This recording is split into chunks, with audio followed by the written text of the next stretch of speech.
পদ্মা নদীর পাড়ে অবস্থিত অনিন্দ্য সুন্দর জেলা রাজশাহী।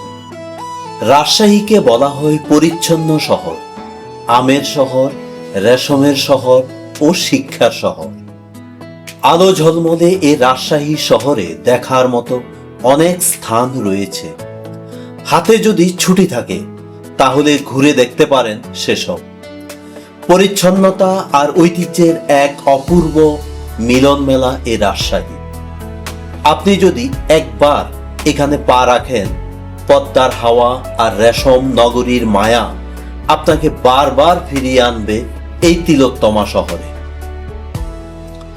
ঢাকা থেকে আকাশপথ, সড়কপথ, রেলপথ 3 উপায়ে রাজশাহী যাওয়া যায়।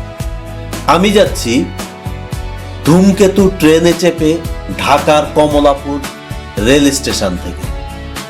এটি সকাল 6টায় ঢাকা ছেড়ে দুপুর 12টায় রাজশাহী পৌঁছে। ট্রেনে যেতে চাইলে কমলাপুর রেলওয়ে স্টেশন থেকে সিল্ক সিটি, পদ্মা, ধূমকেতু ও বনলতা এক্সপ্রেস ট্রেনে যাওয়া যায়। এসি নন এসি কেবিন ভেদে ট্রেনের টিকিটের মূল্য 340 টাকা থেকে 1200 টাকা।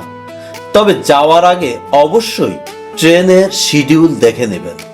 সড়ক পথে ঢাকা, মহাখালী, শ্যামলী ও গাবতলী থেকে সরাসরি রাজশাহী বাস চলাচল করে। গ্রিন লাইন, একতা, দেশ ট্রাভেলস, হানিফ, শ্যামলী পরিবহন উল্লেখযোগ্য। এসি নন এসি ভেদে এসব বাসের ভাড়া 700 টাকা থেকে 1400 টাকা।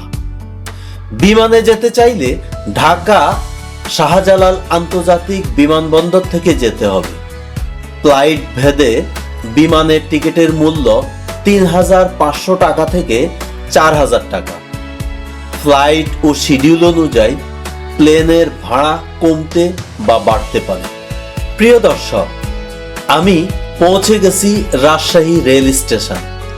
আমি এখন রাজশাহী রেল স্টেশন থেকে যাব রাজশাহীর সবচেয়ে জনপ্রিয় দর্শনীয় স্থান টি-বাঁধ। চলুন অটোরিকশা যোগে যাওয়া যাক টি-বাঁধে।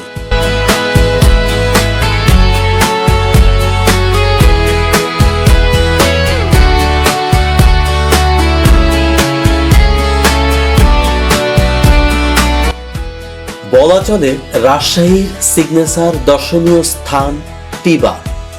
শহর থেকে একদম হাঁটার দূরত্বে এ বাঁধ অবস্থিত।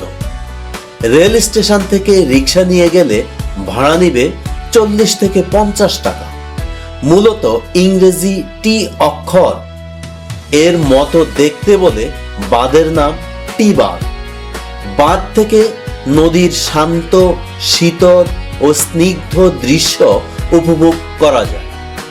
বর্ষায় নদী এখানে যৌবন ফিরে পায়, আর শীতে চরের বালুকা বেলায় জেগে ওঠে এক অন্য রূপ। বাঁধের সামনে অপরূপ দৃশ্য ধরা দেবে চোখে। রেশম আর আমের শহর হিসেবে রাজশাহীর খ্যাতি বিশ্বজুড়ে, কিন্তু এই শহরের আত্মার সাথে মিশে আছে আরেকটি নাম, বিশাল পদ্মা। আর সেই পদ্মার বুকেই দাঁড়িয়ে আছে এক অনন্য স্থাপত্য, যা আজ রাজশাহীর পরিচায়ক। স্থানীয়দের কাছে এটি কেবল একটি বাঁধ নয়, এটি আবেগ, বিনোদন আর প্রশান্তির এক নীড়। মূলত শহর রক্ষার্থে নির্মিত এই বাঁধটি বছরের বিভিন্ন সময়ে এ বাঁধ ধারণ করে ভিন্ন ভিন্ন রূপ। বর্ষাকালে পদ্মা যখন তার পূর্ণ যৌবনে থাকে, তখন টি-বাঁধে দাঁড়ালে মনে হয় আপনি কোনো সমুদ্রের মাঝখানে দাঁড়িয়ে আছেন। ঢেউয়ের গর্জন আর বাতাসের বেগ এক রোমাঞ্চকর অনুভূতি। কিন্তু শীত আসতেই পদ্মার রূপ পাল্টে যায়। নদী সংকুচিত হয়ে জেগে ওঠে বিশাল চরের বালুকা বেলা। তখন টি-বাঁধের ল্যান্ডস্কেপ পুরোপুরি বদলে যায়। বাঁধের মাথা থেকে চরে নেমে যায় ধুধু বালু চরে হাঁটা, রোদেলা দুপুরে চরের বুকে বসে থাকা, এই এক অন্যরকম প্রশান্তি। প্রকৃতি এখানে 2 রূপে ধরা দেয়। একদিকে বিশাল জলরাশি, অন্যদিকে অন্তহীন বালুচর। দিনের আলো পুড়িয়ে আসতেই টি-বাঁধ যেন প্রাণ ফিরে পায়।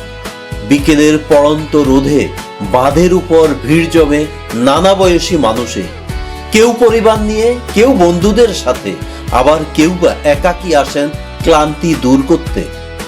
ফুচকা, ছটপটি, সুবাস, বাদাম বিক্রেতার হাঁকডাক আর পদ্মার বুক চিরে আসা ঠান্ডা বাতাস সব মিলিয়ে এক উৎসব মুখর পরিবেশ। আর সন্ধ্যার পর ল্যাম্পপোস্টের আলোয় টি-বাঁধ হয়ে ওঠে মায়াবী। টি-বাঁধ রাজশাহীর এক টুকরো ফুসফুস, এক চিলতে বিনোদন আর অন্তহীন প্রশান্তির আধার।